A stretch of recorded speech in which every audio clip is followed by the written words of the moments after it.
All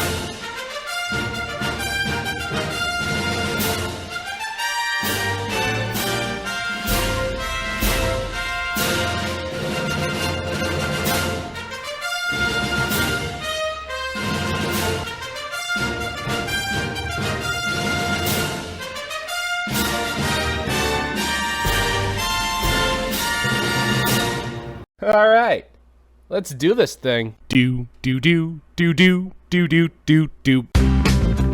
Ladies and gentlemen, it is the distinct pleasure of the billionaire class to introduce last week's star attraction. Here it is, after an exclusive one-week convention in a quaint little town in Switzerland.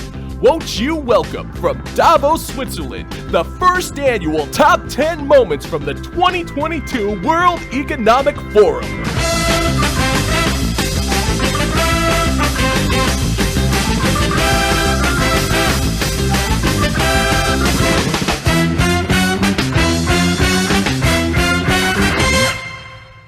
Number 10, the future. You know, back in elementary school, I had this teacher who once looked me in the eyes and told me that I was a child and therefore I was the future. She then began to cry uncontrollably as she repeated that I was a child and therefore the future. I never knew what she meant by that until I saw this big, bald, geriatric ragamuffin speak in Davos last week. The future is not just happening. The future is built by us, by a powerful community as you here in this room. We have the means to improve the state of the world.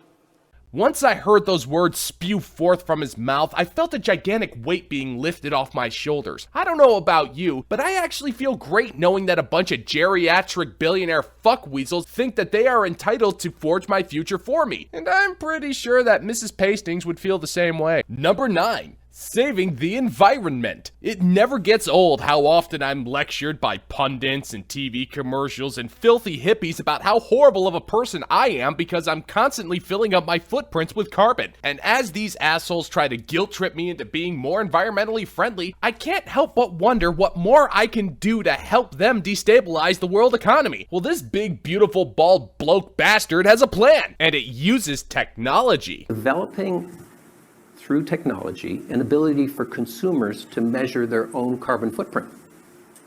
What does that mean? That's where are they traveling? How are they traveling? What are they eating? What are they consuming on the platform? So, individual carbon footprint tracker. Nah, I'm not impressed. His app may be able to track my every movement, the products I buy, the food I eat, and the actions I take to keep myself warm, but can it track the amount of carbon it takes for me to paint Brian Stelter's titties white?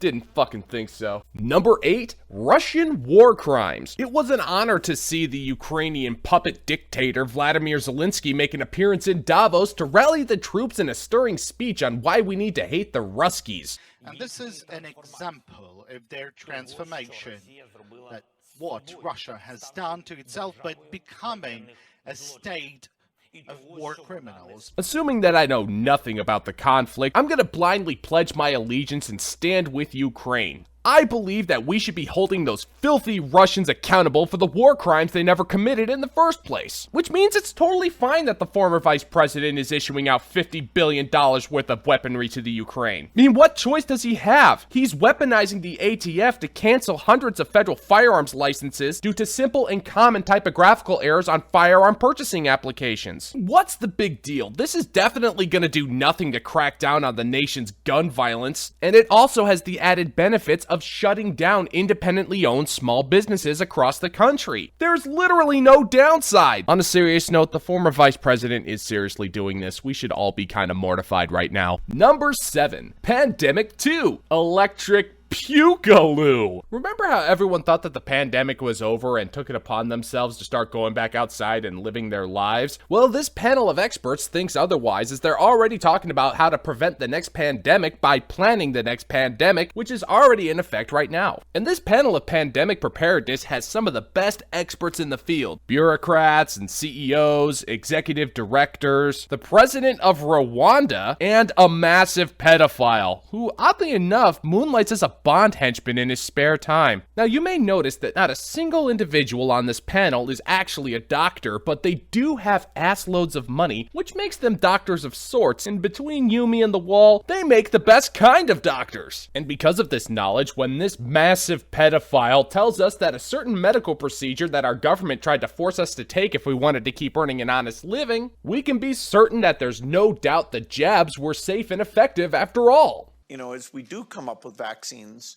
we want vaccines that are infection blocking and long duration, which today, you know, the vaccines have saved millions of lives, but they don't have much in the way of duration, and they're not good at infection blocking.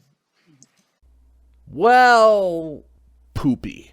Number 6. Recalibrating free speech, because that shit doesn't get old. I don't know about you, but I can't count how many times I have been traumatized thanks to mean words on the internet. But it gives me comfort to know that famous lesbian dykes have gotten PTSD thanks to swears sent to them online, so I know I'm not alone, which is why we need government bureaucrats to tell us how to protect those thin-skinned white minorities from online violence. But I have absolutely no idea how to do that. We are finding ourselves in a place where we have increasing polarization everywhere, and everything feels binary when it doesn't need to be. So I think we're going to have to think about a recalibration of a whole range of human rights that are playing out online, you know, from freedom of speech to the freedom to, you know, to be free from online violence.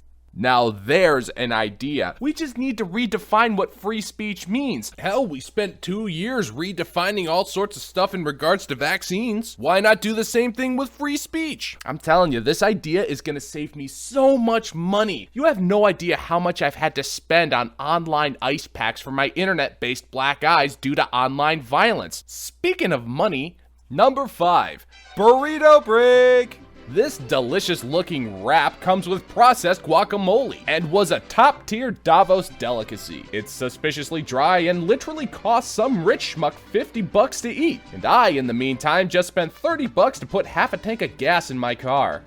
Huh, go figure. Number 4. Convenient compliance. The CEO of Pfizer, the very gentleman who kept bravely telling us that we needed constant injections to fight a virus with a 99% survivability rate, took the stage once again to talk about a new plan on how to bend people to his will and comply with taking vaccines. I'm concerned that the compliance of the population with the recommendations of the experts will not be very high. More people did the first dose, and then lesser did the second, and then lesser will do the third and the fourth. And so for that reason, we need to find a solution that makes it easy for people to get. And I think this solution, it is the number one priority is to have a vaccine that lasts a year. So once people know that it is once a year, I do it every autumn, for example, fall, I think that will improve the amount of people that are getting the vaccine. You know, the more I think about it, that doesn't really sound evil. Just sounds kind of lazy. Like, hey, it's time to get your injection. It's only once a year. You can get 2 of them now. You know, it's easy. Just, I don't know. I feel like I'm kind of let down on this one. Don't tell me the Economic Forum is completely out of evil. I mean, you gotta have at least a little bit more evil in you. Please tell me you have some more evil. Number 3, George Soros. The legendary George Soros clawed out of his deep-sea volcano lair to give a speech that was slightly more coherent than Joe Biden, which is actually pretty impressive when you consider both of their brains are mostly tapioca porridge. The invasion of Ukraine didn't come out of the blue. The world has been increasingly engaged in a struggle between 2 systems of governance that are diametrically opposed to each other: open society and closed society. Let me define the difference as simply as I can. Oh, I got this one. Naturally, an open society is a society where the ruler of the state is open to force their will on the people in order to protect the people so they are free to feel the force of the will of the ruler, right? In an open society, the rule of the state is to protect the freedom of the individual.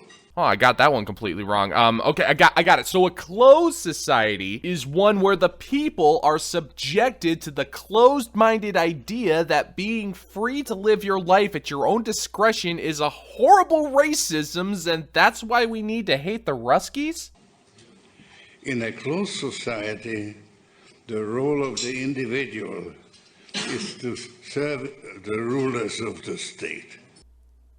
George Soros, you don't know what words mean, do you? Number 2, stakeholder capitalism. It's about time we throw away this archaic notion that the only way to measure the success of a business is whether or not the business is profitable. This whole idea that a business should be obligated to make decisions in the best interest of the shareholders is rooted in racism and fat phobia. Just think about it. Every single one of these businesses is incredibly successful. They've injected so much left-wing political rhetoric that you have to talk about politics all the time. Whether it's telling you that you're a racist, to you being hateful because you don't think this is beautiful, or that this is healthy, or that this is helping public relations, because that's the sign of a successful business. If you're sacrificing your dignity, your time, your money, and your credibility, then you're doing something right? Number 1, to hell with journalism. We need journalism. Racist, communist, fascist, on-the-ground journalists like Avi Yemeni, Savannah Hernandez, and Jack Posobiec have absolutely no right to spend their own money to travel to Switzerland to accurately report on the surreal state of the town of Davos whenever these billionaires show up to pat themselves on the back for being self-important. Why should they? The World Economic Forum has already spent millions of dollars to cordially invite real journalists from successful publications like the New York Times to paint them in the most positive light as humanly possible, and that's all that matters. So when the World Economic Forum police force, which is a real thing by the way, detained Jack Posobiec for the crime of being a racist commie spy, they did it to protect the real journalists from toxic masculine racist hate speech. These asshole journalists were ambushing special guests, and how dare they? These geriatric fuckers are using ungodly amounts of money and other resources to bend you to their will, and there you sit, thinking that you're obligated to know what their evil plans are? Well, the joke's on you, asshole, because they've been making their plans public for decades. This is a Bond villain convention. It's what Bond villains do. They can't help themselves. And as the years go on, you can rest easy knowing that I will be there to tell you how much of a horrible person you are for not bending to the will of geriatric billionaires. You don't need to thank me, Internet. The satisfaction is the only reward I need. But just the same, you're welcome. What is up, Mahones? Arstan the Unclean here, and holy mackerel, we did it, folks. When I said my goal was 7 subscribers, I was just having a josh, but you've made my dream a reality, and doggone it, we're gonna shoot the moon on this one and head up to 13 subs by the end of next year, or my name ain't Arstan. If you think you deserve the right to discharge your firearms at a full moon, then you should probably rethink your life choices while you consider hitting that subscribe button down below. The comment section is yours to make arguments as you please, and today's subject is commemorative bottle openers. If there's any lesson to be had from this backwards experience, is that the young anti-woke journalists are keeping this side of our insane little country just a little bit more sane, one story at a time. Give them your support if you can. I'll leave links in the description down below, of course. And as always, thank you for caring, and I'll see you in the gulag.